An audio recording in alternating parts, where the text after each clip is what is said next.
Good morning, Romney Rye.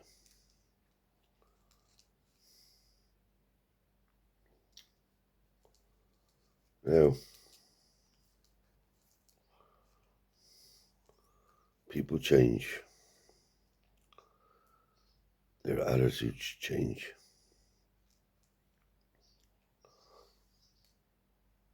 I'll tell you a story. We moved here 15 years ago.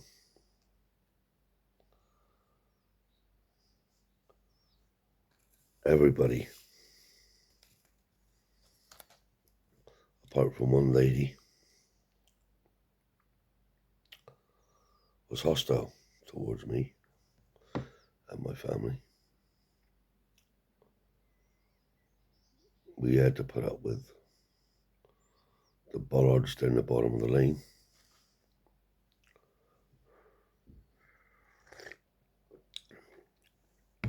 Stop the gypsy site. I've told you all this before, but I haven't told you this one. Cocking her noses up. A lady did come and welcome us to the area. That was all right. Another lady in the next valley over called Tracy Baird. She owned the pub. She had no problem with us. But on the whole, people were pretty hostile. Never done this type of thing before in my life because, to be honest, I couldn't give a fuck what they think.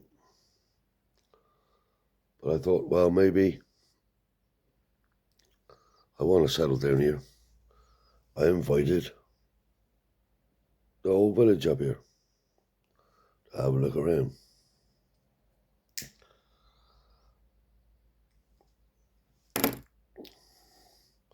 Few of them come up.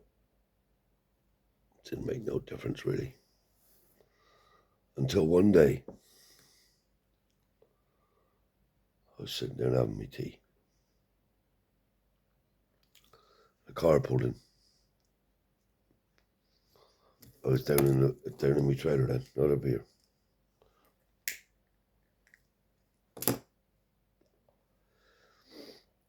Dogs was going, didn't know. They can say what you like about having a juk or whatever you got.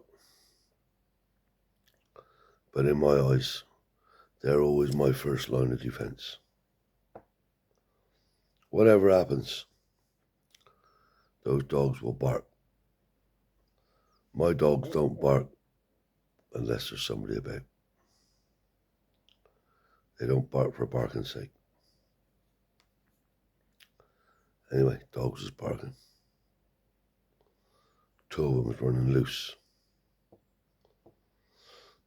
The other two, I couldn't let out because they definitely moor you. I got two like it here now. And that's not because they've been ill-treated. That's not because they've been beaten in any way. They've been isolated and they know me and my immediate family.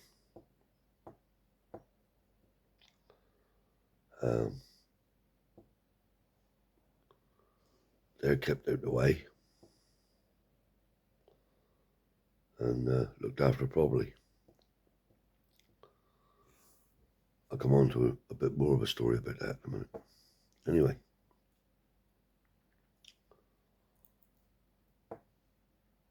Chavi was in the truck in his car, blowing his horn. And that's the worst thing you can do to me. Whistle at me or blow your horn. Cannot stick it. I wouldn't be disrespectful to anybody, and I wouldn't do it to them. So I don't like it done to me.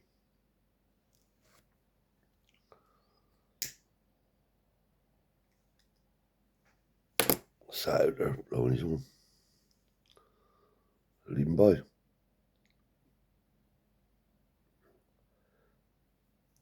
then he had to get out.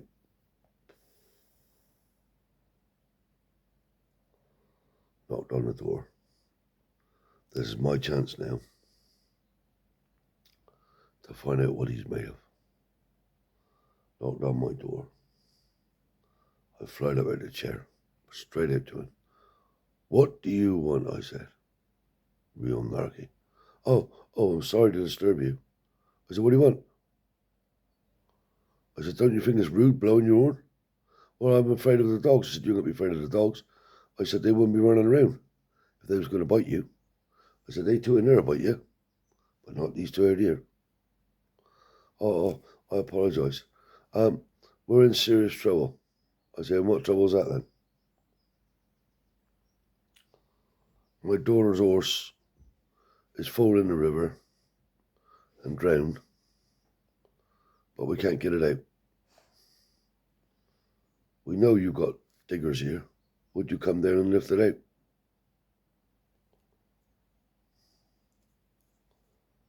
I said, okay. It's just funny when you need help. I said, you know to call on, didn't you? Down it goes. Dear old Ratley now. It's breaking her heart. There's her dear bit of gry, stiff as a board in the river. Right. They ain't got a clue. I said, we've got ropes and straps. Oh, you can't put it. I said, what's the other way of going to getting out then? Yeah, why don't put a strap around his neck and around his leg? How am I going to get out? Oh, okay. Can we leave it to you? I said, yeah. You can leave it to me. Brings me boy Brian up. Down he comes with a cargo strap. Put them around his two front legs and his two back legs, and one around his neck, so we could steer in a bit. Anyway, lifts out the water, puts it on the bank, takes the ropes off. On the field, I put them, sorry. Right. This was my payback. Gotten out, laden all nice flat down. Brian had an old bag in his truck, like a Dumby bag. Put that over the horse's head and he laid down. Out come this mush now. With £200 in his hand.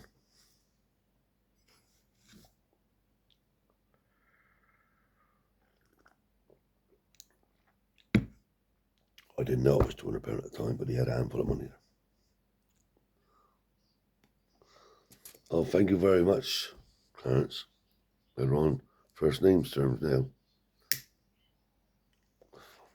I don't know their name, they knows mine.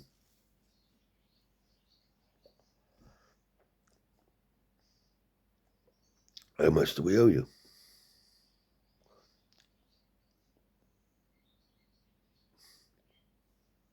He said, I got £200 here.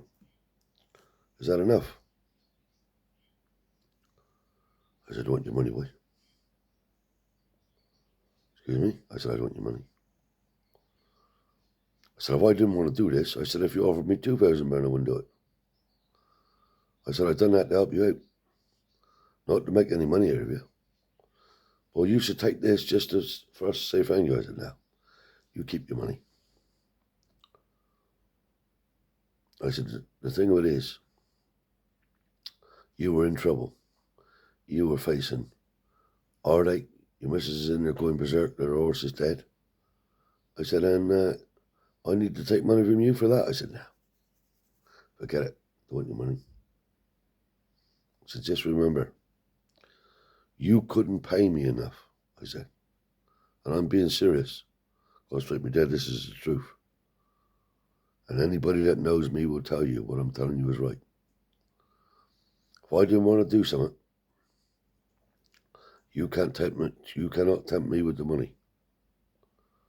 I said, if I didn't want to do that, I said, you couldn't pay me enough to do it. I said, just remember that, mate.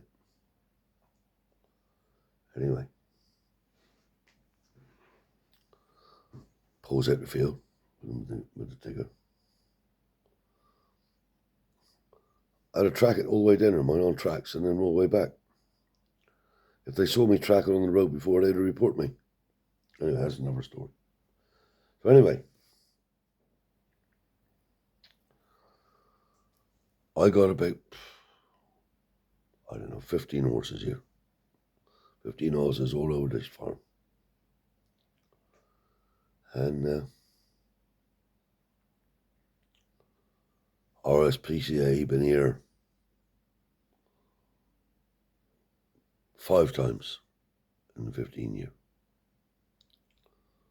Cruelty to animals. Now I'm an open book when it comes to that. No cruelty here. Not one horse here on this farm is poor. Not one dog, not one bird, nothing.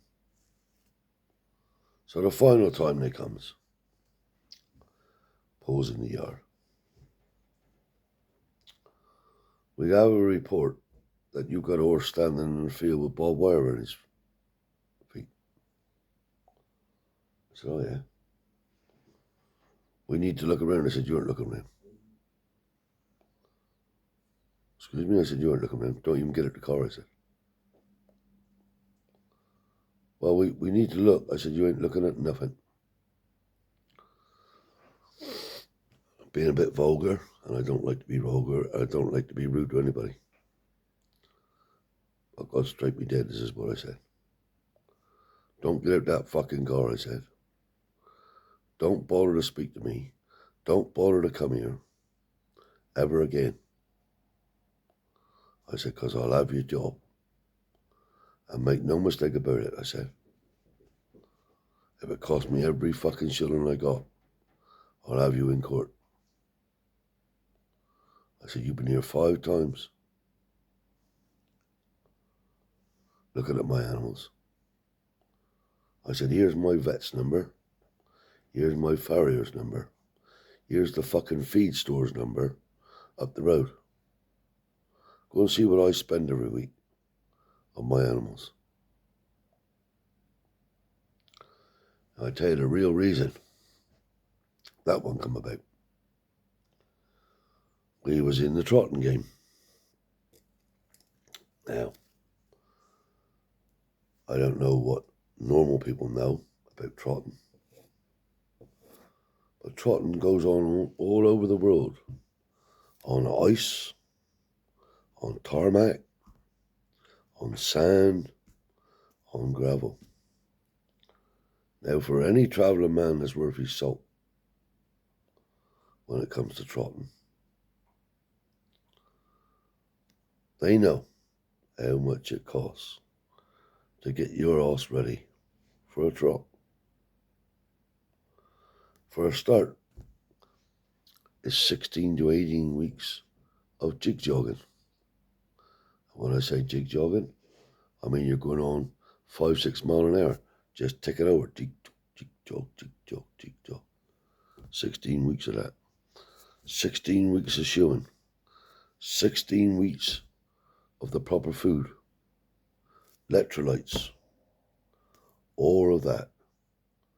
Washing out under heat lamps, blankets, massage blankets. Get the back doctor in. Farrier in if you got whatever you got. So it's not unprepared. Now what happened? There was an RSPCA man following me, following Brian. Now our horses had to go out chaperoned because I've been hit 3 times with cars going up the road, run me right up the ass. I was hit once walking, breaking a cob, long reining. Anyway, this RSPCA man followed me the 2 mile up the road, and we pull into a lay-by, turn around and go back the other way. He slowed right up, wound his window down.